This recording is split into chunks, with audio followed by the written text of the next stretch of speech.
Okay, 9:21 in the PM hours right now.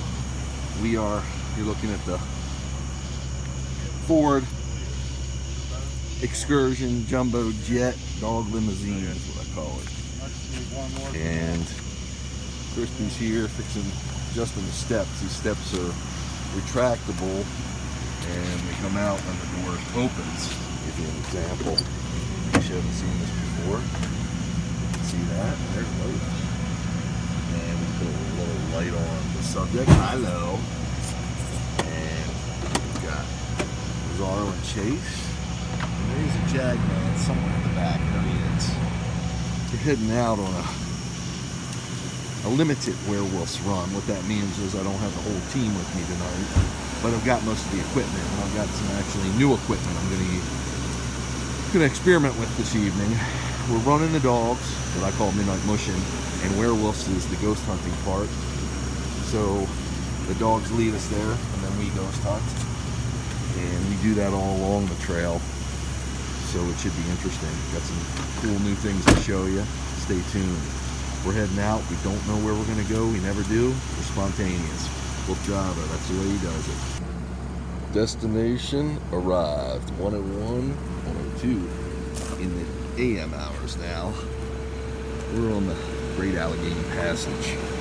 And, we're Western Maryland. Heading pretty far north to get here. Great trail. We've done this before, but of course every evening run, every nighttime run is an adventure. Got some different ghost hunting, paranormal equipment with us tonight. Of course the wolf pack's here, and we're gonna have a great time on this trail, and who knows what we might discover.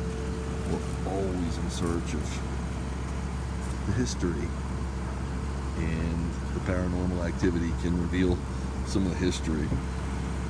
Not to mention the wildlife. I'm kind of sporting a new Canon XA40. You can totally see at night, and you can see a pretty long distance. So we believe we've seen mountain cats up here before. We've seen bear, and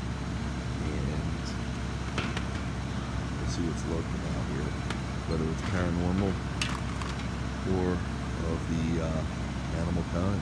Stay tuned. Official times now, 2 a.m. Took us an hour for this setup.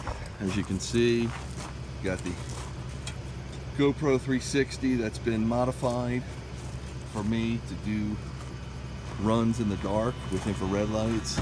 We've got a FLIR thermal imaging device to capture changes in temperature, what might be going on. REM pod, in case we get any activity. Paranormal. Got a projector that's covered right now, that's why you don't see it. An obelisk, and Chris is having fun. We've got a puck on here too. Puck is a digital dowsing device measuring. Diablo again. What's that? Say Diablo? It did. It just said it again. So this is kind of a funkadelic thing that this thing's going off and what it's saying. The obelisk picks up energies and converts audio into human so our ears can hear it. Angels. And it's saying some wild stuff, so stay tuned for this one. This should be an interesting ride, to say the least. The dogs are ready. We're gonna rock and roll. Okay, official mileage 2.97. We've been getting a lot of energies. The obelisk has been saying a lot. Dan's using something I showed earlier called the puck, and he's got it around his neck, and he can ask questions and try to get interaction that way. Dogs are doing great. Temperature is roughly 63, and we switched the dogs up this time for different sides, which actually was accidental, but I mean to do it more than I do. It's healthy for them because it gives them a different pulling pressure, if you will, even though they're not pulling, still with the harness and how it keeps them in check. it's a little bit different when we switch sides. I didn't do it as much because Princess, who's my oldest Husky, who crossed Rainbow Bridge in April, she was comfortable where she was at, and I didn't want to upset the apple cart, or the dog cart, that is, because she was doing so good. So, but now that we have a young girl on the scene, named Lola, right there, we can switch everybody around. It's a nice, welcome, different. It also makes it a little different for them. And we can see if they favor one side or the other. Looks like they're enjoying the sides they're on tonight. So the trail's nice and dark, as you see, and Dan's masterminding the investigative equipment, and hopefully we'll be able to light the projector up a little later and try to call some more spirits over. Stay tuned. 3:12. Okay, official check-in, 5.36 miles at 3:12 a.m. There's a train or something. So what we're doing here, it's hard to see, I realize, and I'll try to do it. We're trying to touch some alter energies. You can't even see that. There we go. With a projector. We're using a projector to project images from the past. People, places, seals, anything to do with this area, Civil War times, etc. Because we're hoping that can attract some energies. So this is not the best surface we're on now, so you're not seeing it, but some of the images are coming through and they're pretty eerie looking. So we're trying to see what works where and how it works. The projector is mounted on the dog cart, the dog powered go-kart, right like that. And it is shining up there.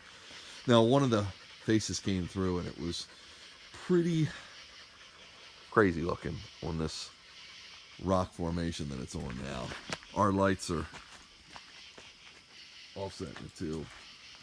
But when we get to a better place where we can really project this, if we do come across flat rock, remnants of a house, etc., it'll we'll light this back up and show you. But this is all part of the werewolves, ghost hunting, paranormal investigation. Pretty cool. Dogs are doing great. We're doing great. We're getting some evidence. Dan's been communicating with the puck, and he's been getting some answers that make sense to some of the history from around here. So hopefully we'll be able to share that on the videos coming soon. Stay tuned. This is the, if you can see where we're looking. See, now this is the other side of where we're using the projector. That's the projector. Stay tuned. So as promised, we found a flatter piece of rock, or at least a better place to show the screen, and it's pretty impressive. There's the dogs, here's the screen, and we're showing images again that are relevant to the area, trying to attract any energies that might want to communicate with us out here on the trail. Pretty wild stuff. Dan's getting some communications through the puck that I was talking about earlier. This has never been done before that I know of, with a projector just randomly riding along and trying to find areas that may be good for paranormal investigations. So that's a very specialized piece of equipment, and WoofDriver's bringing it to you. Okay, official mileage, 12.17 miles. Official time, 5 a.m. And dogs are doing great. We had a wonderful ride.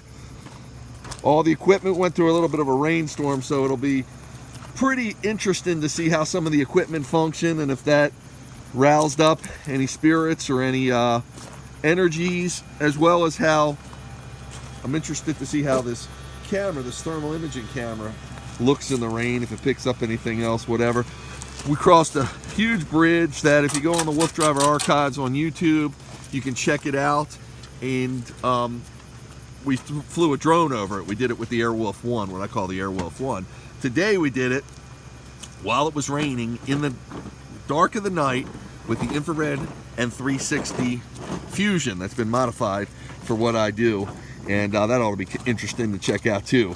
So the dogs are getting watered up before they get in the truck. Then we're gonna put them in the truck, and they have more water in there because it's a considerable ride home, about 3.5 hours. So awesome trip, and excited to see the video and footage after we edit.